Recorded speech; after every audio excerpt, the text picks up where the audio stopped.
Heights, a Wondery show. We are your hosts. I'm Travis Kelce. This is my big brother, Jason Kelce opened the podcast by introducing Taylor Swift, taking time to run through her major accomplishments, prestigious awards, and record-breaking career.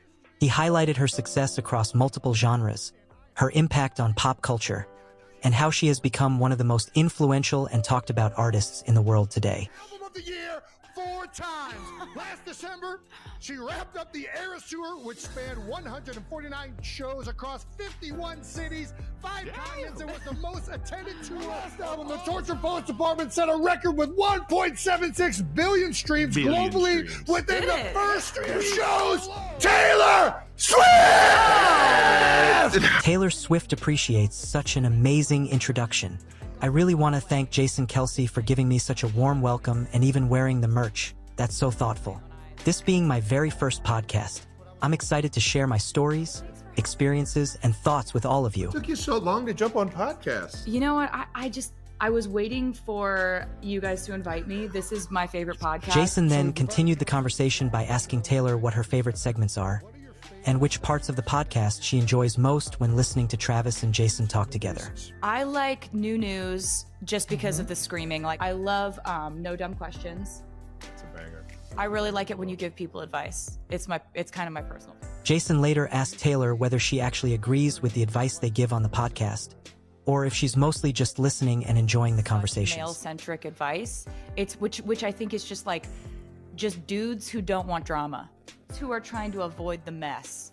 But sometimes you're gonna do a bit and say the messiest thing that they could do, which is funny too. Jason later asked Taylor why she chose to come on the podcast now. This podcast has done a lot for me. I owe a lot to this podcast. This podcast got me a boyfriend ever since Travis decided to use it as his personal dating app about 2 years ago. So Worked pretty good. yeah, hey. Were his friendship bracelets that good? Did you give the friendship bracelets, or was that just on the podcast? Phone Taylor Swift replied that she's never actually seen the friendship bracelet Travis talked about. She said she's never seen the original bracelet that Travis had mentioned making to give her. Travis then joked about the situation, explaining that the bracelets never left the stadium because he was so disappointed. He described himself as being butthurt that he couldn't meet her after the concert. Taylor found his effort amusing, and they both laughed about it. She teased that he threw a man tantrum over not being able to give the bracelet to her. She even likened the whole moment to an 80s romantic movie, saying it felt like something out of a classic film where someone stands outside a window with a boombox, though this time it was Travis wanting to date her and giving her a bracelet as a bold gesture. This part of the conversation showcases the playful and personal dynamic between Taylor and Travis, and helps explain how a seemingly small moment from the podcast became a meaningful part of their story. Just being like, I want to date you. Yeah. Do you want to go on a date with me? I made you a friendship bracelet. Do you want to date me? This guy isn't crazy, which is a big if. This is sort of what I've been writing songs about wanting to happen to me since I was a teenager. Yeah, and I was sitting there at the Eras Tour listening to every single one of those songs like I know what she wants me to do. Yeah. I'm upset that you didn't meet me, even though you didn't know I wanted to meet you, because I didn't do any proper logistical planning. It was wild, but it worked. I'm glad it worked. I'm just circling back to New Heights to say thank you for this. Yes. Look at this. I'm the luckiest man in the world. So yeah, And thank you to New Heights, all the editing. Jake, thank you for putting that on social media and letting it do. Before we move on, how did you know he wasn't crazy? And Taylor answered Jason, Travis is the good kind of crazy, and explained that she knew he wasn't actually crazy early on in their conversations. She said she realized it because he genuinely got to know her in a way that felt natural, pure, and normal, and that he could make her laugh about everyday things right away. He laughed so immediately about normal things. Travis is he's just a vibe booster in everyone's life that he's in. He's like a human exclamation point. But I think it was just you're so non-judgmental about people, and you were not judgmental about the fact that I knew nothing about the world you were in. Taylor explained that their first date turned into a bit of a football lesson, not a traditional romantic dinner or movie moment. She admitted she knew very little about football at the time and asked Travis a question that showed it face with tears of joy. She asked what it was like when the Chiefs played the Eagles in the Super Bowl and whether he saw his brother Jason across the line of scrimmage on the field. Travis gently corrected her football misunderstanding, explaining that the brothers wouldn't actually be on the field at the same time due to how offense and defense work, and patiently taught her the basics. Taylor called it an insane question in hindsight, but she said Travis's thoughtful, calm response to her lack of football knowledge was one of the first green flags she noticed about him, showing he was patient and genuinely interested in connecting. Instead of being embarrassed by her football ignorance, Taylor laughed about the moment and later became genuinely interested in football, even getting excited enough to shout about draft picks at home. So the first date story wasn't just about what they did. It highlighted how Travis treated her with kindness and respect, which stood out to Taylor early in their relationship. You're the first person to tell me that No, I we was drafted the fastest man screeching. in the draft. No, I was screeching. I couldn't believe it. I was freaking out. We're I talking couldn't about believe like it either. I'm like, wait, is she right? I had to look this up. I'm like, she get the wrong information here, but yeah, we traded up. yeah. We're Sure talking enough. about cover 2, cover 4, cover 0, Ooh, man, see? cover. We're learning. She Ready to knows be an leverage. analyst right She now, That's but been, yeah. give me 16 months. You're going to pick up on it. I'm Yeah. telling you, you would ask some of the best questions when we were up in the booth, and there's like your desire to learn more, but your genuine excitement around it, as well as like your competitiveness. She's not. One of the most remarkable moments of the podcast came when Travis Kelce turned the conversation to a milestone that has defined Taylor Swift's career, reclaiming ownership of her music catalog.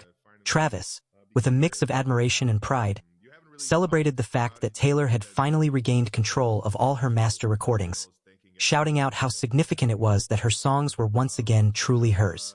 Taylor then opened up about the emotional journey behind this achievement. She explained that for years, she had been working toward this goal, thinking about it every single day. When the deal was finally finalized, the weight of it all hit her. She collapsed to the floor, overcome with tears of joy and relief. It wasn't just a legal or business victory. It was deeply personal, representing years of hard work, persistence, and the fight for her own creative independence. Amid her emotional outpouring, Taylor ran to find Travis, who was busy playing video games at the time, to share the news. Seeing her crying, he initially worried something was wrong. But once he understood, he too was moved to tears. Both of them shared a genuine moment of happiness and celebration, highlighting the deep bond and mutual respect in their relationship. Taylor reflected that this moment wasn't just about reclaiming music rights.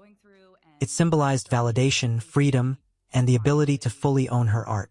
The discussion on the podcast allowed fans to see not only the professional significance of this achievement, but also the heartfelt human reaction behind one of the most talked about moments in her career.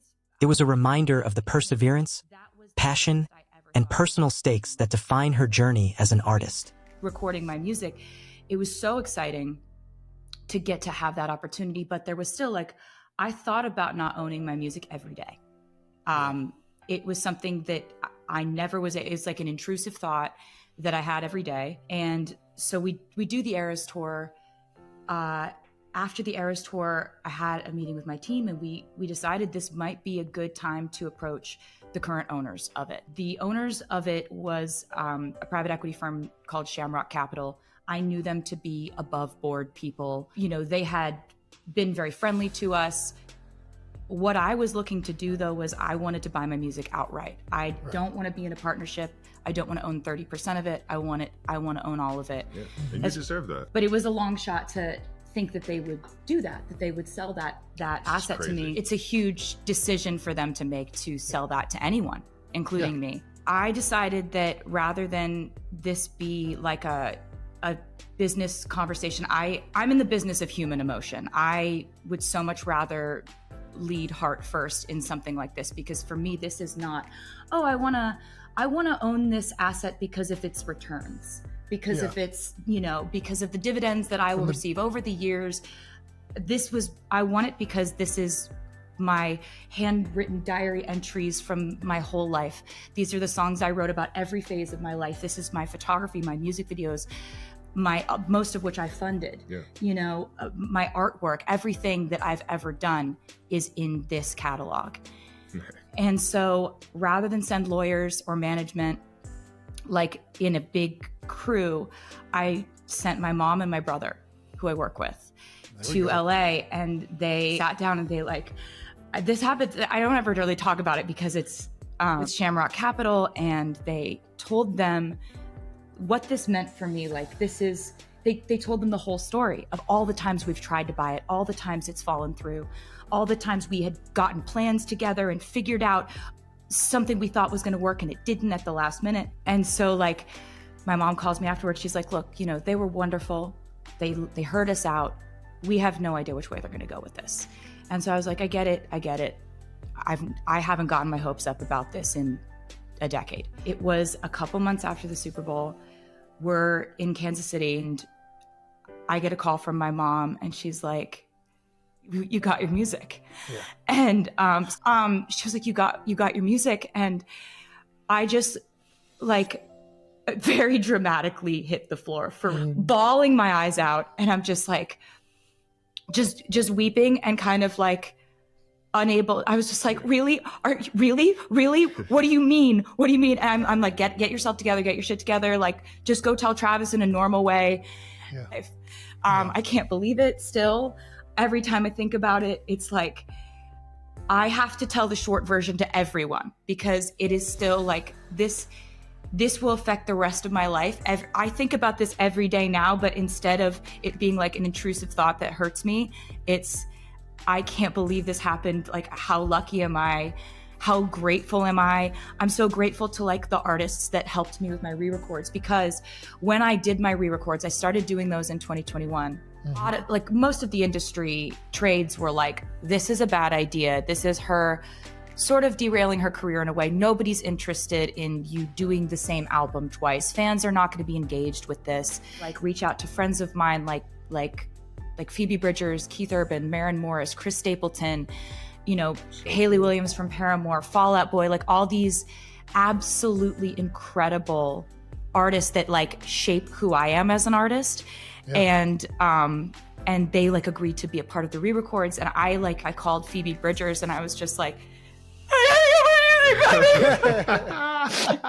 and she's like, did you just say what I think you said? I was like, yeah. And so this has just been like, I'm so grateful for it. It's just unbelievable. And I was so happy you were there when that happened. I mean, because I could not stand. Yeah. I mean, I started crying too. You know, I'm you were weeping. I was just so happy for you because I've seen how you make music. I've seen how you make these videos. I've seen the effort and the focus and the strategy behind what just one album in Torture Poets department. And I was blown away that you had been doing this your entire life.